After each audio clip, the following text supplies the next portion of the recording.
Yung natutunghayan ng pagdating ni Pangulong Rodrigo Duterte mula China, live mula rito sa Davao International Airport. Kasama ng Pangulo ang mga miyembro ng kanyang gabinete at iba pang bahagi ng delegasyon. At sa puntong ito ay mainit na sinasalubong ang Pangulo ng Philippine Air Force at Army sa pamamagitan ng isang banda. Inaasahan natin na sa kanyang pagdating nga ay mag-uulat ang Pangulo kaugnay sa naging bunga ng kanyang dalawang magkasunod na state visit sa Brunei at China. Noong nakaraang linggo, tumulak ang Pangulo sa Brunei para sa 3 araw na pagbisita kung saan nakipagpulong ito kay Sultan Haji Hassan al-Bolkiah sa Filipino community at matatandaan ng Brunei dapat ang unang foreign visit ng Pangulo, subalit dahil sa Davao Blast ay hindi ito natuloy. Samantala, lumipad naman ng Pangulo pa Beijing noong October 18 bilang tugon sa imbitasyon ni Chinese President Xi Jinping. Hindi po nga natutunghayan sa live feed ang pagdating ng Pangulo. Ating pong tunghayan. Philippines, President Rodrigo Roa Duterte. Ikaw ang mataahon.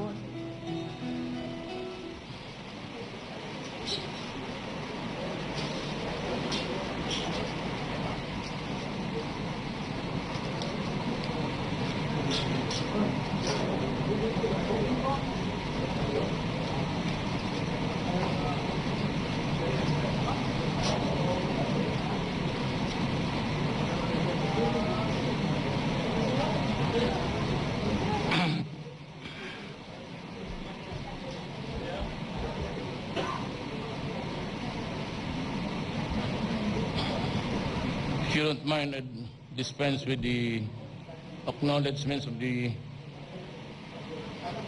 personas who are here because kilala naman tayong lahat. I am glad to be back after my state visits to Brunei, Jerusalem, and the People's Republic of China. In both my visits, we reviewed the sum total of our relations and explored other areas of undertakings that open doors for more meaningful engagements. A clear focus was directed more on economic cooperation and partnership to benefit our people. In Brunei, I met His Majesty Sultan Hassan al-Bolkiah, with whom I discussed ways of furthering deepening bilateral relations, particularly through economic cooperation. We secured Brunei's commitment to help develop Mindanao halal industry, especially in certification and in capacity building. Brunei and Mindanao can be twin hubs for the production and export of halal certified products. We agreed to intensify trade and investments and to work closely to further bolster the role of BIMP-IAGA in growing our economies. We also agreed to address connectivity issues to increase air and sea linkages to facilitate trade and commerce. I thank His Majesty's of Brunei's role as a partner for peace and security's continued support for the Philippines' effort to pursue just and lasting peace in Mindanao. We fully cooperate to combat illegal drugs trade and collaborate on maritime and defense issues, particularly in redressing our transnational crimes, piracy, and crimes at sea. To ensure progress in our discussions, we instructed officials of our respective government to immediately work together in transforming this agreed agenda into specific plans and actions. In my state visit to China, I met President Xi Jinping and 3 other members of the Standing Committee of the Political Bureau of the Chinese Communist Party.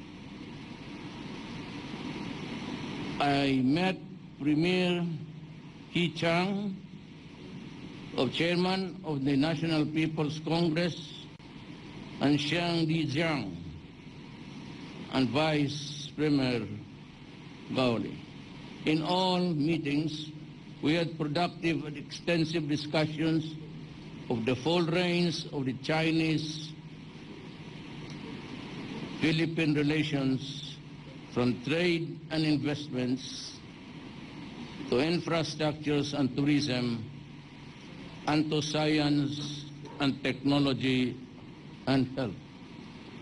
To realize the vision of a deeper and more meaningful engagement, we have opened formal lines of communications between our government and agreed on the full resumption of the regular bilateral consultations mechanisms which were put on hold for several years. With security and stability recognized as necessary conditions for growth, the Philippines and China affirmed the importance of maintaining and promoting peace, freedom of navigation, and overflight in South China Sea. We acknowledge the need to address disputes through peaceful means in accordance with international law. We also agreed to continue discussions on confidence-building measures, including a bilateral consultation mechanisms to discuss immediate issues of concern in South China Sea. To maintain stability, we also concluded an agreement between our Coast Guards for general cooperation to minimize incidents at sea. To combat the menace of illegal drugs, we will continue across a broad range of areas, including in capacity building, equipment upgrading, and support for rehabilitation purposes. With the shared objective of achieving greater growth and prosperity for our peoples, the Philippines and China jointly work closely on building on a robust economic agenda. Our government signed 13 agreements, mostly economic in nature, and these agreements provide a framework to which to carry out intensified cooperation between the Philippines and China. In my meetings with officials and businesses, there was a renewed and heightened sense of optimism in trade relations. The friendship rekindled opened a deeper commitments to significantly enhance trade and investments. My talks have resulted in public financing agreements and private business deals valued at $24 billion in soft loans we have agreed from other banks. These agreements covering various fields of economic activities are expected to generate 2 million jobs for the Filipinos in the next 5 years. Your government will continue to work very hard to ensure that these agreements bear concrete results that will better the lives of our people. We shall also make sure that the credit facility and the soft loans will be solely be utilized in public financing that benefits all Filipinos. In my state visit to China, signaled a turning point in our shared history and showed that both countries are fully capable of working together for mutual beneficial cooperation, even as we remain committed to settle disputes peacefully in full adherence of international law. In every step that took the Philippines and China relations further forward, I was guided by the burden duty to protect the sovereignty of our nation and the interest of our people. In all my engagements abroad, rest assured that I will always pursue our nation's best interest, consistent with our independent foreign policy, anchored on the basic tenets of sovereignty, non-interference, and mutual respect. On the personal side, the warm welcome and expressions of the support of our kababayans in Brunei and China further strengthened my resolve to pursue the various reforms being carried by our government. We will harness our foreign relations to the inclusive growth and sustainable development of our country so that working abroad becomes an option and no longer a need for our people.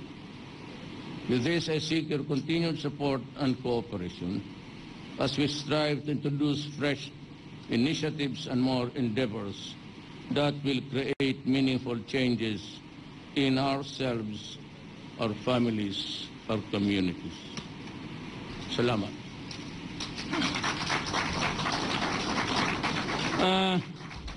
We can maybe accommodate a few questions. Siguro mga 100 okay na? The first question, Mr. President, is from Edith Regalado of the Philippine Star. Good morning, Mr. President. Yes, ma'am. First question is this. While in China, you declared, you had some pronouncements about severing ties with the U.S., both militarily and economic aspect. Now the question is, when are you going to come out with a written order with respect to the military? And then for the economic aspect, it would affect private businesses and, you know, the BPOs and everything. So, yung side na yun, sir. And then second question, sir. Anahin ko na lang, sir. That is the third. No, second question pa, sir. Second question is this. Is your attitude towards the U.S., does it have something to do with the mirroring case? Has the U.S. ever asked or apologized to you through those years? I'll answer you the second question. Sir. It has not really appeased me at all. Binastos tayo ng Amerika. Meering was carrying out explosives in and out of Davao City for several years. He was hosted sa Evergreen Hotel. Hindi siya pumayag na may pasok Tigalinis. And for 5 years, he was in and out of Davao City. One day, there was an explosion that burned the hotel, not nearly, but sunog. And he was brought to the hospital. He lost both of his legs. But unfortunately, the following morning, early on, may naglanding dito sa airport na to, a citation of the U.S. Embassy, at bumaba isang police na gago na taga-Pilipinas, the Colonel, I forgot his name, and some Americans who granted their badges as FBI raw sila, got Meering out of the hotel, brought him out, kasi sabi nila dalhin nila sa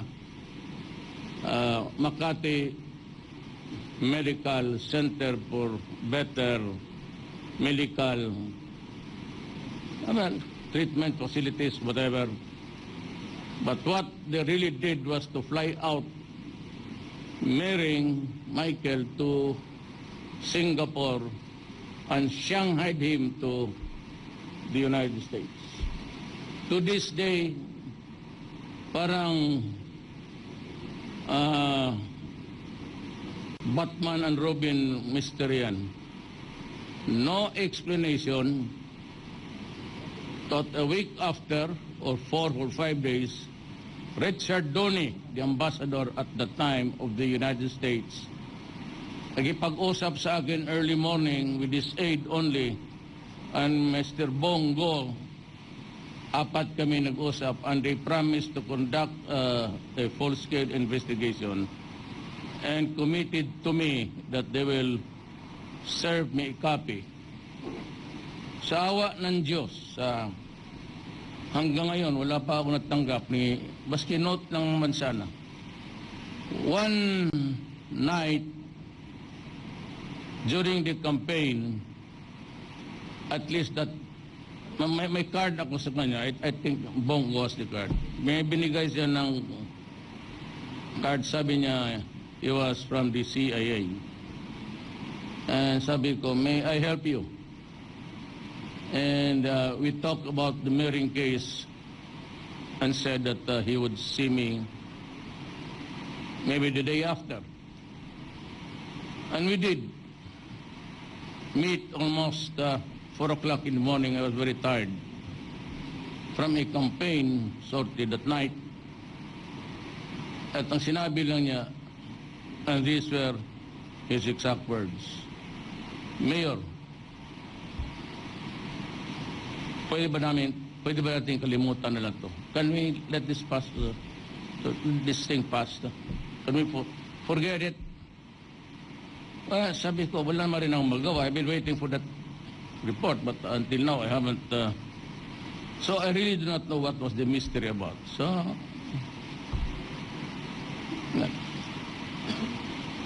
ngayon, itong Amerika, if they violate their sovereignty, they will raise hell. They go to war. Kung tayong ginagawa nila sa atin, there wasn't even an apology or anything. Kinalimutan ko yun. Ngayon, dumating itong naging presidente na ako, and one of the 3 promises that I made to the people was that I will cut corruption. And I hope it will really. Hindi ako naawa sa akin. Naawa ako sa, we will cut corruption, period. Second is, I will fight drugs. And third, I will cut criminality. Problema ngayon, I am faced with a dilemma. We never knew exactly how many at the time during the campaign that, how many people were infected or gone crazy because of drugs. And they knew it because they were there when it was unfolding. Yung 3 million na yun, figure yun ni General Santiago when he headed the PDEA. Hindi ko binilang yung akin kasi until now, we are receiving surrenderies, and I think by the end of the year, it would have reached the 4 million mark. Alam nila yan. And so I was hard-pressed. They knew, they operate a government that, they knew that I was a mid-term president, that I entered into the picture operating on a budget that was prepared last year by President Aquino for the operation of this year. And I was hard-pressed on everything. And yet they had the goal, these idiots, they would just say, well, why Duterte? Why is he killing the criminals? Why does he not just build enough rehab centers for 3 million immediately kaagad? It's easy to criticize. With that, they knew that I had no money. I am now operating on a budget. We do not have capital outlay. Ang atin is the maintenance MOEOE. MOOE lang tayo. Pang sweldo, pangtawid na lang itong sa... And that's the problem. And so I ordered a full-scale war. I did not order a police action, but because that would not have enough. So when I became president, I pressed everybody. And lo and behold, we are now nearing 4 million drug addicts in this country. Alam mong ginawa ng Amerika? Ang una-una itong human rights, I know who's that idiot, also another idiot. There were plenty of idiots there criticizing me about human rights. Sinakyan nila an issue of extrajudicial killing, which was not an issue at all. You were here, we were all around. It was not an issue against me. Until the dying days of the campaign, when my ratings were going up, lahat ng basura, and this senator who talks with his mouth, with his foot on his mouth, binasura na pati corruption. I said, open the banks and all, you can have. I authorize everybody, go and search for the money. At itong extrajudicial killing. Ngayon, binigyan mo ako ng pan. I was about avoided it, but you gave the window, so I'm... Ngayon, ito, galit ako sa kanila. Kasi yung 3,000 na namatay, they would like to make appear like an idiot that they were all killed extrajudicially. Not counting the policemen and soldiers I lose every day to fight the drug problem. To this day, the other day, that was the last briefing, and I lost another policeman. Tapos sumunod na itong State Department, another idiot. Then the Office of the President, I don't know whose name was, babae na. Then it was Obama himself. You know, if somebody can give me an answer, I will resign tonight in handwriting. Tell me what was wrong when the United States declared war against Iraq on a pretext of weapons of mass destruction. They entered Iraq, they killed Saddam, destroyed the country, killed so many people, only to find out that there was no weapons of mass destruction. Tell me if it is right, because I will resign. Any man here in this room would stand up before me and say, it was moral, it was right to kill a leader of a nation, wipe out his people, and have the gall to criticize me about human rights violations. They undermined Libya. Libya is a failed state. They are eating Saddam slowly. Were it not for the fact that China and Russia are supporting Syria. Why? Why? Because if Assad is out, they would have destroyed the entire Middle East. Why? Maybe oil. Why? Stupidity. Another reason. Idiotic. behavior. Yan ang problema dyan. Kaya ako galit kay Mary because binastos nila ako. Nung tinanong ninyo ako kinaumagan, you were the one who asked the question, isa ka pa. Sabi niya, si Mary na wala. So I called Lasa, who is now the mayor of Hagonoy. Colonel Lasa, he was the chief of police at the time. Sabi niya, Mayor, hindi ko alam. So I called General Peña, who was the RD here.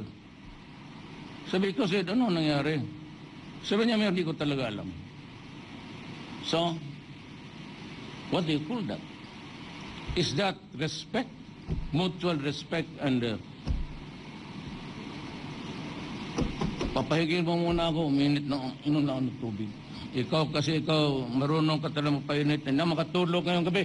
Ikaw na. Tapos sabihin ninyo ang Amerika lives by the values of what? Whose value is it? Your value? Our values? Because if there is one thing that they don't really want to, you know, if there is one thing that the Americans have failed miserably, it is in the province of the human dignity. Dali kayong maano, basta kung ano, just like Obama, during the Laos meeting, I was here. I answered a particular question, ano gawin mo pagka i-raise nila yung extradition? Anong sinagot ko sa inyo? Huwag ninyo akong bastusin kasi pag bababuhin ko talaga kayo doon. Did I mention Obama? But when I said the following day, because it was fed to him, those were hurting words with the president. Hindi ko nga siya pinansin eh. And he didn't even bother to say, no, I was wrong, Duterte. I thought you were because my idiotic group also told me that you said this and that. I never mentioned his name. And so what I did was, during the round table engagement, sinlabas ko yung picture ng massacre. And somebody, mga bright itong Pilipino, and even in that Angkor something, there was this group of Filipinos. You know, it's 1 century ago. Those are not my words. Before the election, I tried to reach everybody. Norm Iswari, the communist. I went to Murad, there, ng panan doon sa kampo nila. I talked with Jafar. And we talked again here. But I said I was not satisfied. I tried to reach out to the Abu Sayyaf and to the radical groups. And to, bantay ka dyan yung mga scholars. They do not carry arms, but they preach fundamentalism. And he told me, Mayor Duterte, we can talk to you, but we will not negotiate peace with you. Why? Because the Americans are still there in your country. We see so many of them, the special forces, scattered all over Mindanao. And they are here to finish us through your...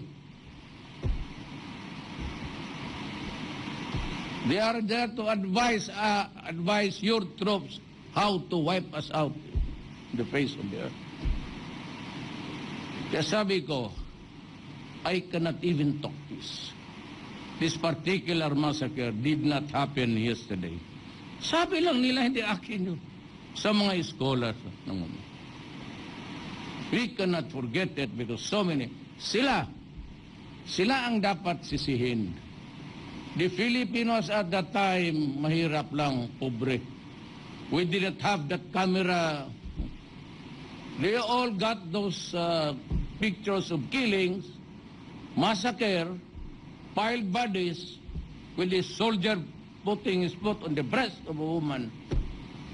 Ginawa nila even as a postcard at kinuha niya nila na yung mga bright na kinuha yan doon sa archives nila, hindi sa atin. So, gano'n. Tapos tayo dyan. Yan. The last question. May idagdag pa ako.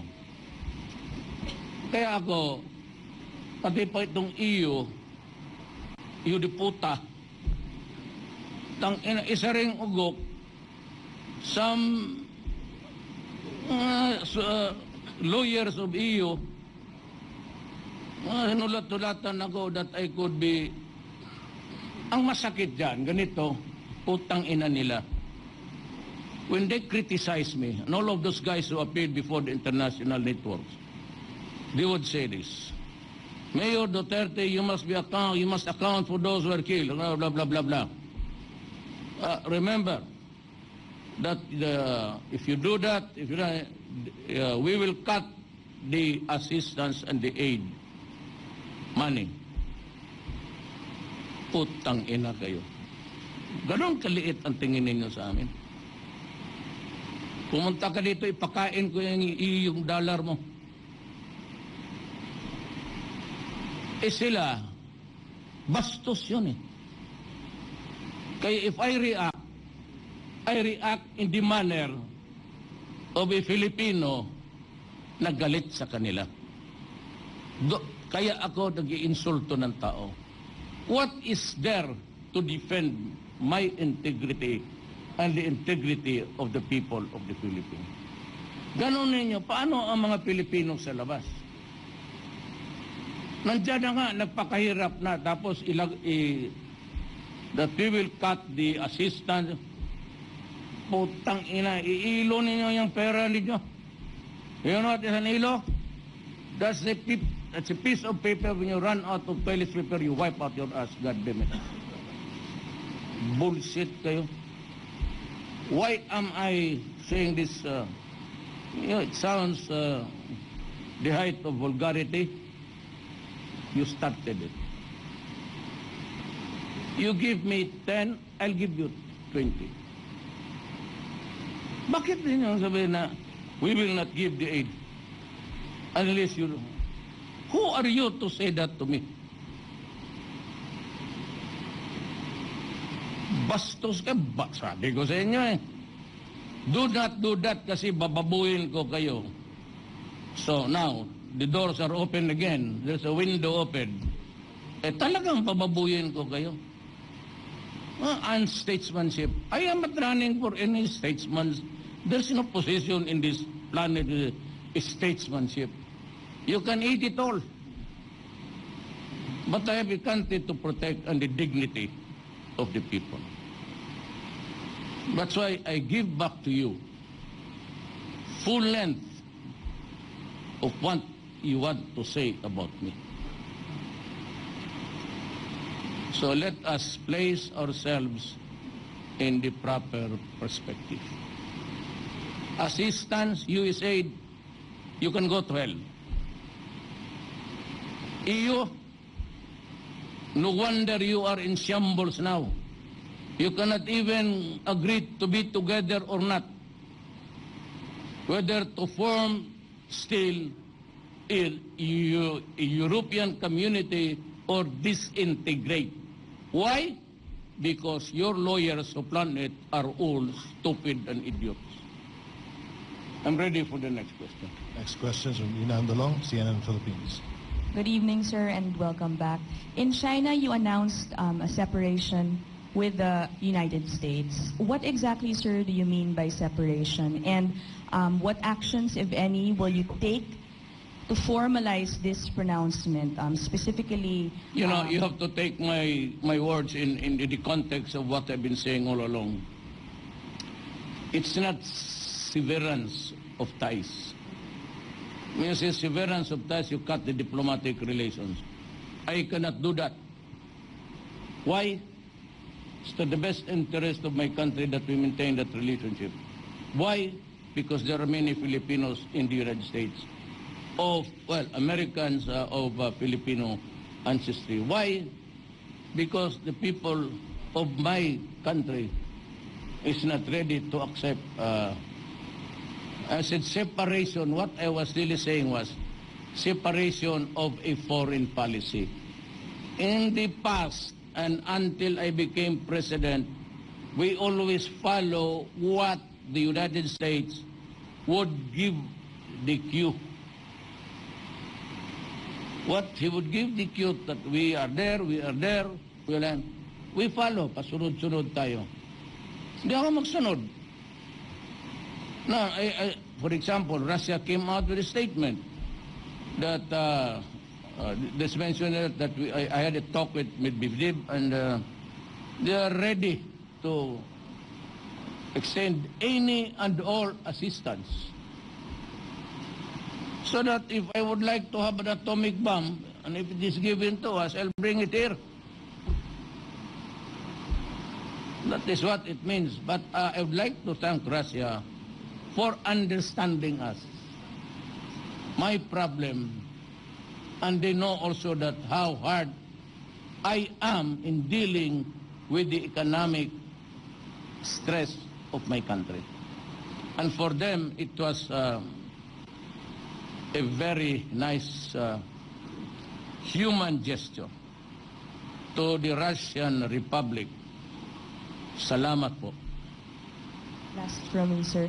The pronouncement has raised concerns or questions on what it could or how it could impact existing deals like the VFA or EDCA, the Mutual Defense Treaty, and also concerns from Filipinos in the U.S., sir, working there, and yes, those hired by U.S. BPO. That's what I said. Do they have anything to worry about? Yes, I have to worry. I worry that they would not get out of this country, that you have to force them. That is my worry. Why should I be worried? It will affect EDCA and the rest of the agreements? Maybe. But I have to consult the military, the police, and everybody. Because at the end of the day, it is all security. No?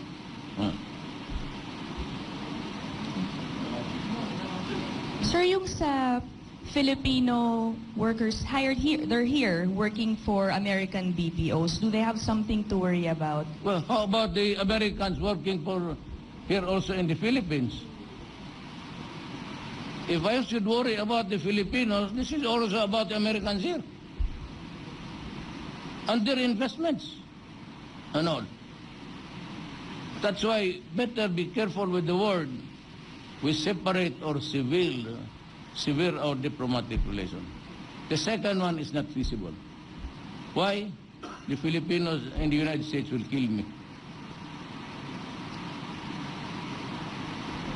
That is why I am not going there. Not in this lifetime. Inaabuso kasi tayo ng mga walang. That ends our press conference. Thank you so much, ladies and gentlemen. Namar, how about the young lady? The blue shirt. You'll have your time. Alam mo, nagpapakpak lang ito kaya inaantok na to. Galing kami Beijing. Hi, sir. Also in Beijing, you announced the alliance, you're eyeing alliance with China and Russia. Apart from these countries, what other countries are you looking for to have alliances with? So many alliances, really, actually. Alliance is a generic term. That there is so many agreements, so many treaties to talk about. What is very important is that we have agreed to help each other economically. But the bulk of that burden would really be coming from China. Look at what happened. They just gave us 13 billion. It's not easy to just give so much money to a debtor na walang siguro. But the fact that they have the trust and confidence for us to pay on a long-term soft loan that would give us the drive, the impetus. Public-private yung mga bangko ng mga laking company naghiram rin. It will be published. I'm sure those are things which are not confidential anyway. And on a personal note, yung among usapan namin, you may ask me some other time because it's late. But I would be able to answer you at least some, but not all. Sir? Security matters, that's not a proper subject matter. Sir, follow-up. There are some people na nagsasabi na you are announcing your separation from U.S. and yet you just announced alliance with China and Russia. Hindi po ba conflicting yun dun sa lagi natin sinasabing independent policy, foreign policy? Your thoughts May I look sir? at you for a moment?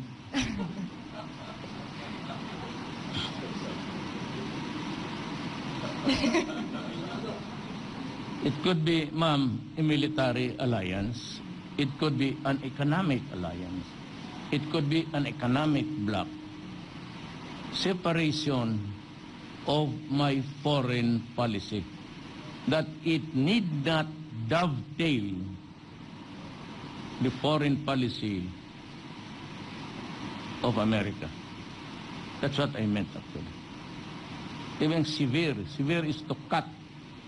Separate is just to chart another way of doing it. Thank you, sir.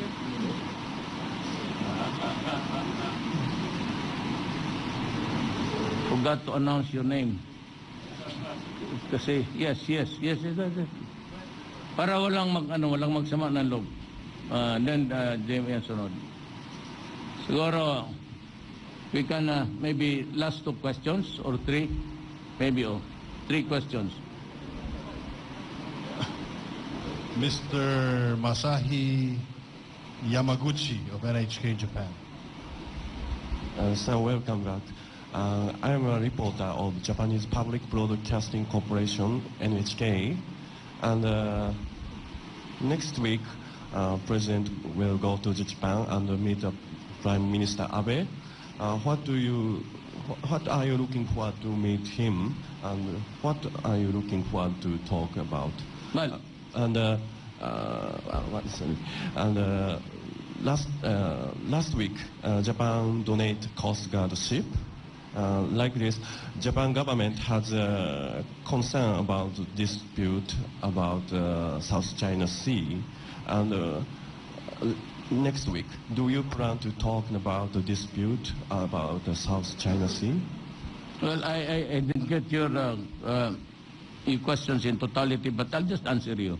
First, yes, I'm going to China to visit Japan. Well, Japan nga pala. Ako yung antok. I'm going to Japan maybe. I don't know, kailan yun? I'm going to Japan to visit your country. I don't know if it's just an official visit or state visit. To me, it's just the same. And of course, I have to talk to Minister Abe and the rest of the officials of the Japanese government. Maybe go to the Diet to just see it for myself. I have looked at the place from the outside that I was not really able to go in. My talks with the Japanese government, particularly the Premier, would really be solely on, well, most of it actually is economic cooperation. And of course, shared interest. Now, the most important thing there is the shared interest is really, if I get what you are driving at, is about the South China Sea. You know, I said I cannot talk for your country. I have to wait until I meet Minister Abe what would really be talking about. But the South China Sea has been the contention with several other countries vis-a-vis against China. The award to my country was on the arbitral decision. And it said that that piece of property there, if at all, is really part of our exclusive economic zone. It has nothing to do with the territorial waters. But if you are entitled to a fish fund, as agreed upon by all, that each country shall own a fish fund of its own for a sustenance, that is what it is being talked about in that judgment. I told everybody, and I told China, I cannot surrender anything there. And in passing, we mentioned, they said that, they answered that at least what was, we do not want trouble there. We can only talk.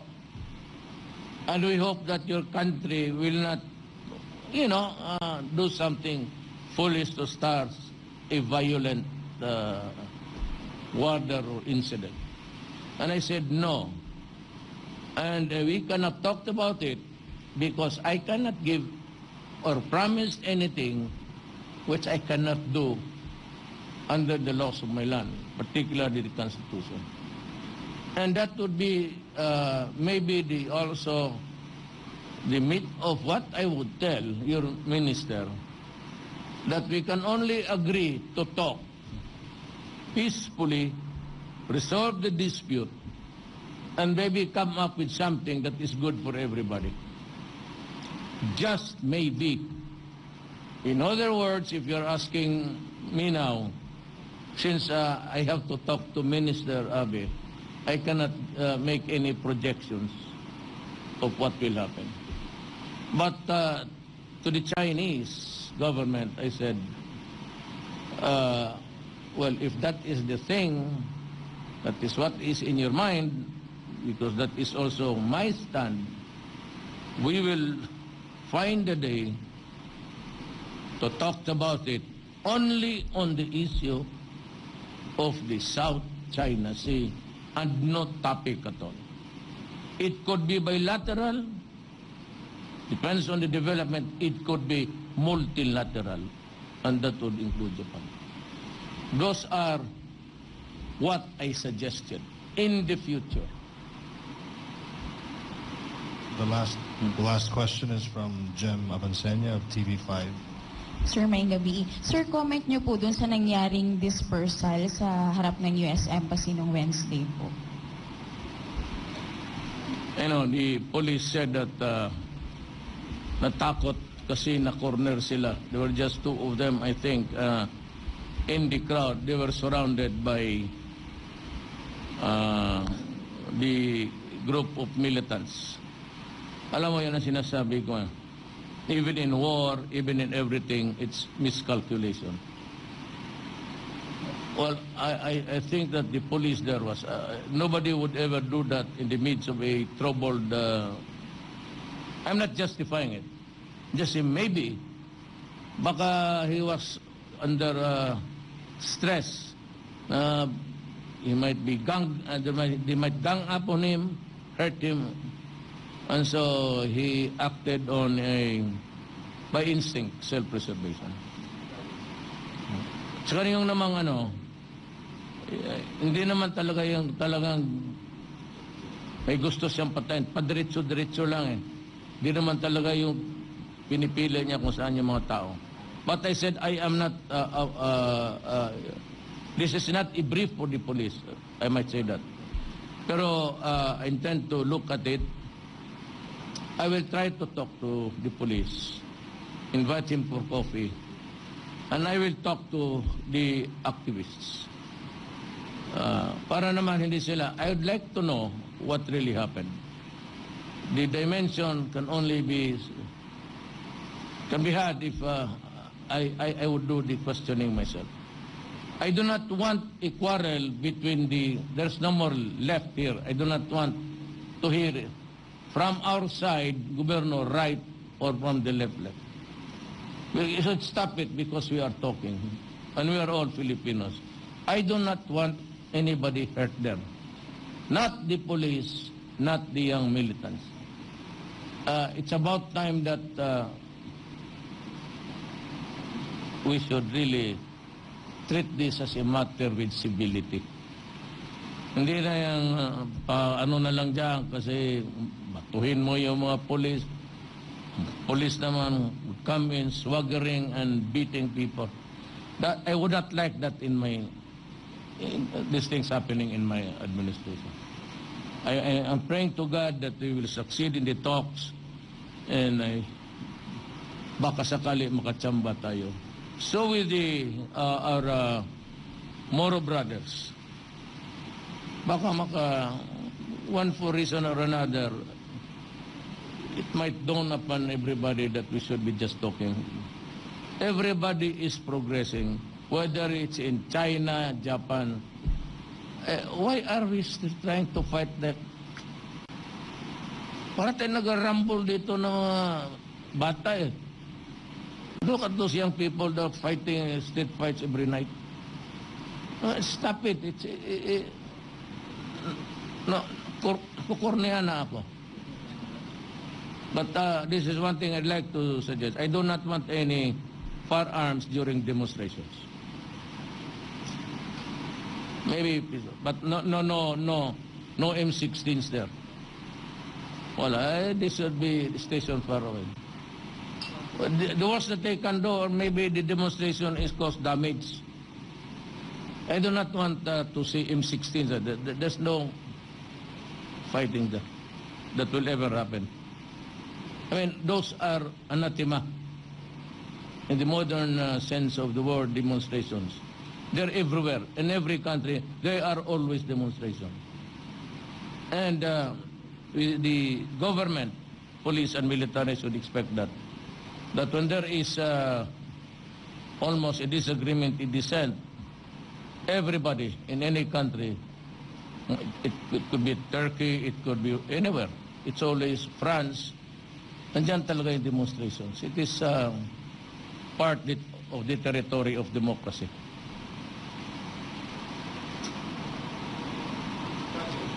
Sana. Yeah. I might not be able to hear you. You know, I had this sleeping when I was. You might want to use the. Yes, sir.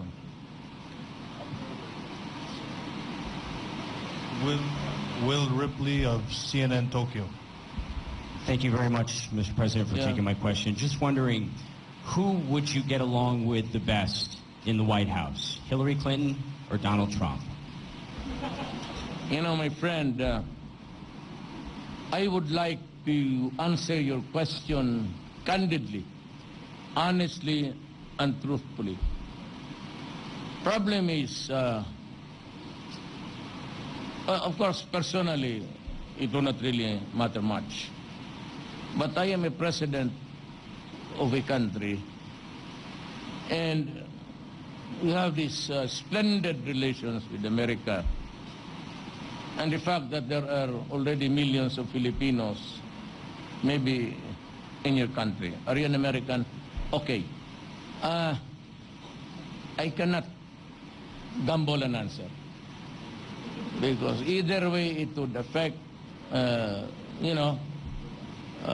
might create a hostility here, antagonism here. So I'm better off in saying that my favorite hero is Putin.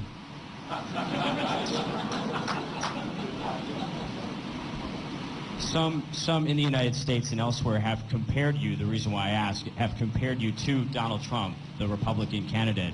What do you make of those comparisons? Speaking off the cuff, speaking what's on your mind. Donald Trump has also done the same thing. Valid issues, actually. Valid issues. Trump is airing something which is should also be a concern. One is terrorism. Everybody should be worried about terrorism. And of course, in this modern world, multicultural countries, again, there should be some semblance of, acceptance and maybe, especially in the matter of religion, tolerance. Those are broad words, but they have deeper meanings if you go into it. Tolerance, tolerate your religion and respect it and all the things like that. Terrorism, it's there. And frankly speaking, I'd like to be honest with you. America somehow, not all, somehow provided the reasons for the terrorism there right now. Why? Well, you need not be a terrorist. There has to be an explanation. Where an Arab of Syrian descent, of Iraqi or Iranian would be there, migrated to the United States, and was even born there, and yet somehow gets into a radical thing. Maybe not even the history of the Persian Empire and all of these things. What they see are the bombings and the killings of Sunni. And if I were it's not being done on the Filipino, I would really, and even you, if you are from the outside and you see Americans being treated that way, villages bombed, killing soldiers, and even hospitals, and just say, oh, it was the wrong target. You, by those pictures alone, you need not physically bring him inside the United States. With those images on TV and the Facebook, you have created so much terrorism in your country. That is what I can say honestly, my observation about America. You have imported terrorism to your land. Okay? Yes, sir. The last one, the third. Yeah, okay. Ian Cruz of GMA. Welcome back, Mr. President. Ian Cruz of GMA7, sir. Sir, did you bring up the issue of Filipinos' fishing rights in the Scarborough Shoal with President Xi Jinping? And was there any assurance from the Chinese that they will not reclaim any part of the Scarborough Shoal, sir? I leave it to the... Yes, of course we did. I leave it to the Chinese authorities what they will do in the next few days or not. Napag-usapan namin, pero no. I leave it to them to... So one of the things I said that in the private talks, which I cannot. But tingnan natin. Let us see what develops in the days to come. Last... Hindi ka man bidya.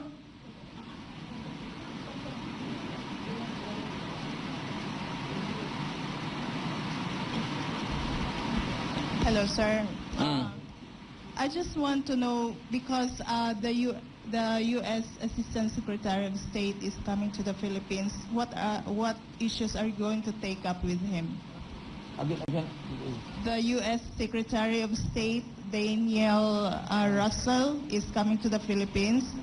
What issues are you going to take up with him? Secretary of State? Assistant Secretary of State. The Secretary of State here is Perfecto Kerry Yasay. Yeah. Yes, thank you. Thank you, ladies and gentlemen. Thank you, Mr. President. Good night.